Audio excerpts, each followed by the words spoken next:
It was a quiet, moonlit night when Sarah and her friends decided to explore the old, abandoned cabin by the lake. The locals had warned them about strange occurrences and mysterious disappearances, but they dismissed the tales as nothing more than superstitions. As they approached the lake, the air grew colder, and an eerie silence fell over the group.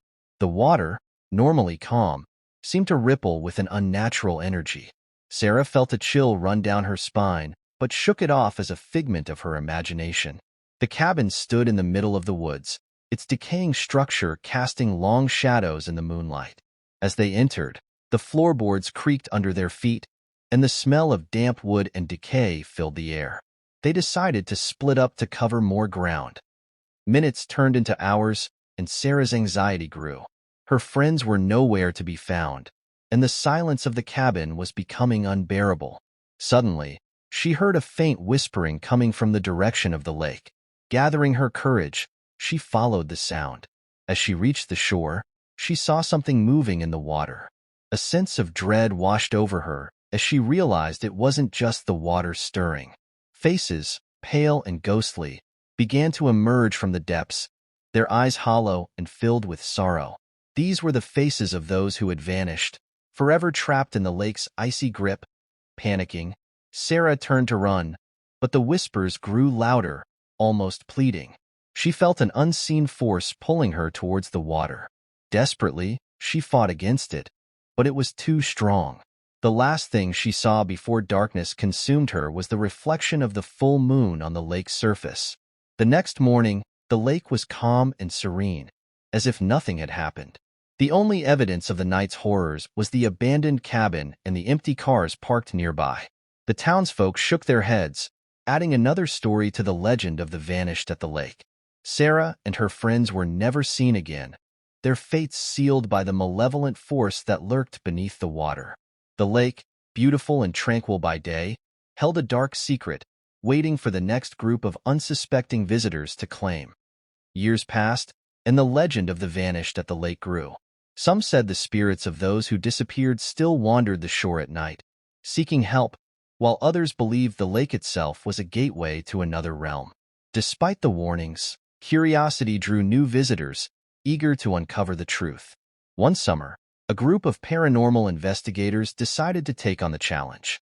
Equipped with the latest technology, they set up camp near the cabin, determined to document any supernatural activity. Among them was Mark, a seasoned investigator with a personal stake in the mystery. His sister, Lisa, had vanished near this very lake years ago. On the first night, they experienced little more than the usual creaks and groans of the old cabin. But on the second night, as they reviewed their footage, they noticed strange anomalies. Flickering lights, shadowy figures, and faint, mournful cries.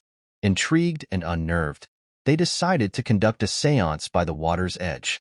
As the group gathered around a makeshift altar, the atmosphere grew heavy.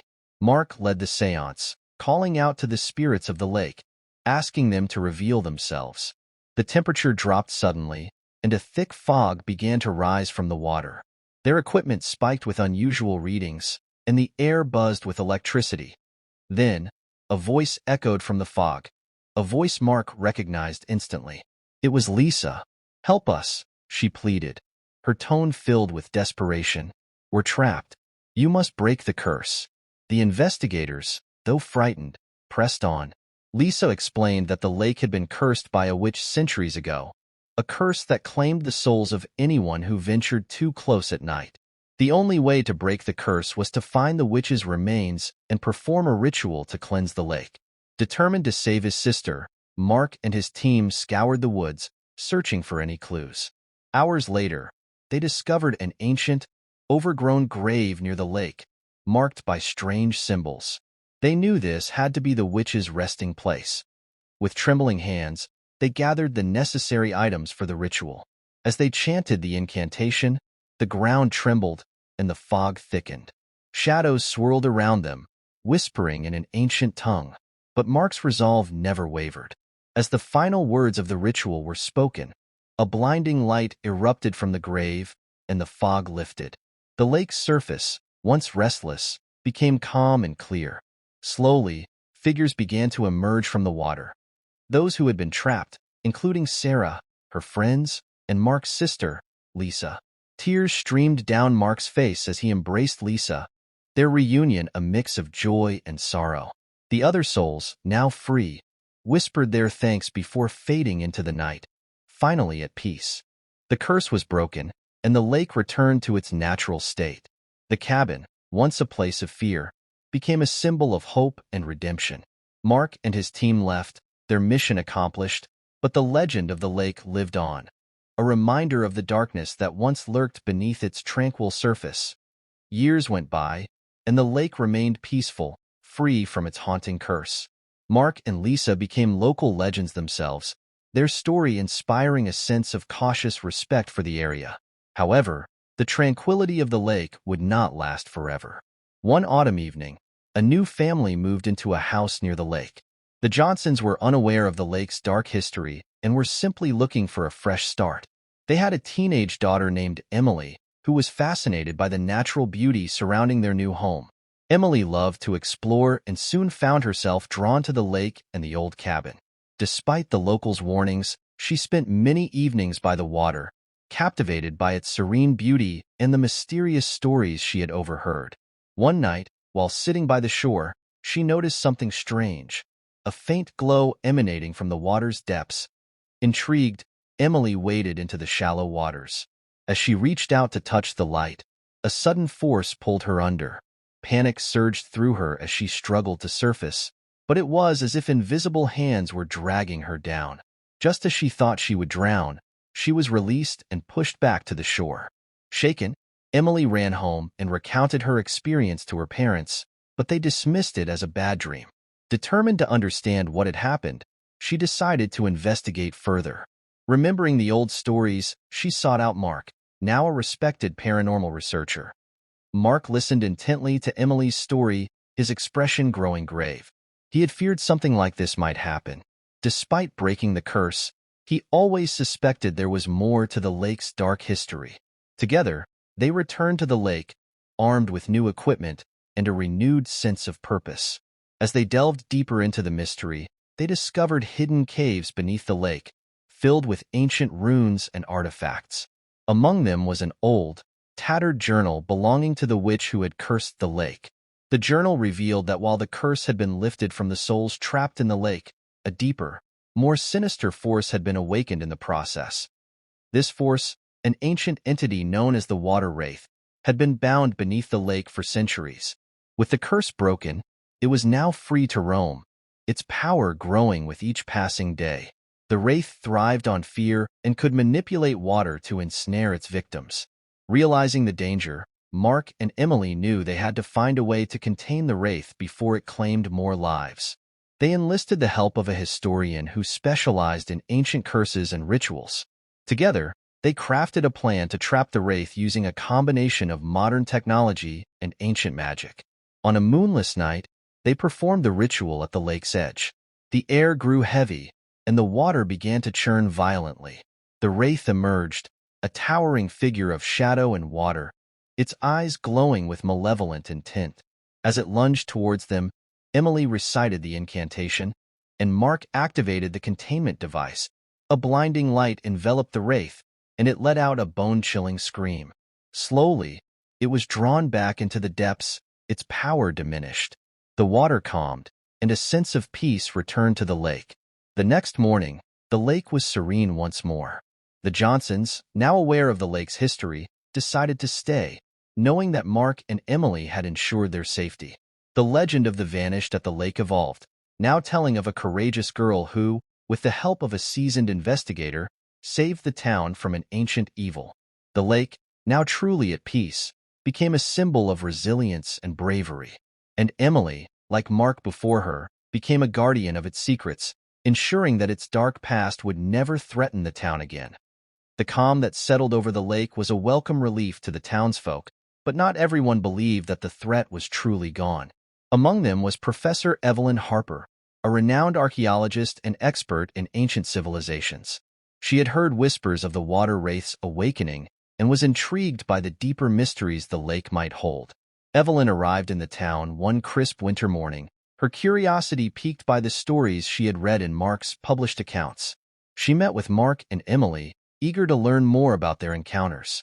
Both of them were initially hesitant, still haunted by the recent events, but Evelyn's genuine interest and expertise won them over. They showed her the journal and the artifacts they had recovered from the caves. Evelyn's eyes lit up as she examined the runes and symbols, recognizing them as part of an ancient civilization known as the Aquari, who were believed to possess the power to control water and communicate with otherworldly beings. Evelyn proposed a new expedition to the caves, convinced there was more to discover. Mark, wary but intrigued, agreed to join her, and Emily, feeling a sense of responsibility, also decided to help. Together, they prepared for what they hoped would be the final chapter in the lake's long and turbulent history. As they delved deeper into the caves, they found more evidence of the Aquari's advanced knowledge and their attempts to harness the lake's mystical properties. The walls were covered in intricate carvings depicting rituals, celestial alignments, and warnings about the water wraith. At the heart of the cave, they discovered a massive, hidden chamber. In the center stood an ancient altar surrounded by a circle of glowing crystals. Evelyn translated the inscriptions, revealing that the altar was a portal, a conduit between their world and the realm of the water wraith. The Aquari had sealed it long ago, but the broken curse had weakened the barrier. Understanding the gravity of the situation, they realized they had to reseal the portal to prevent the wraith from ever returning. Evelyn deciphered the complex ritual required, which involved realigning the crystals and reciting an ancient incantation during a lunar eclipse. The night of the eclipse, the trio stood in the cave, their determination unwavering.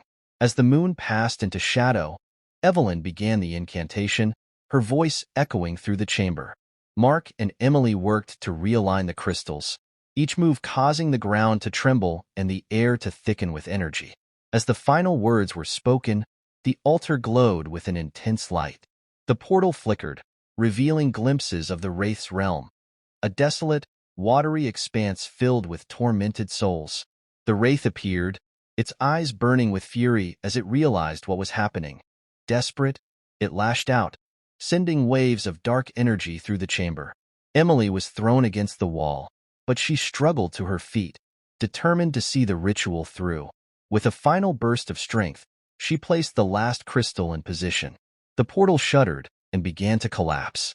The wraith let out a deafening roar as it was pulled back into its realm, the barrier sealing behind it.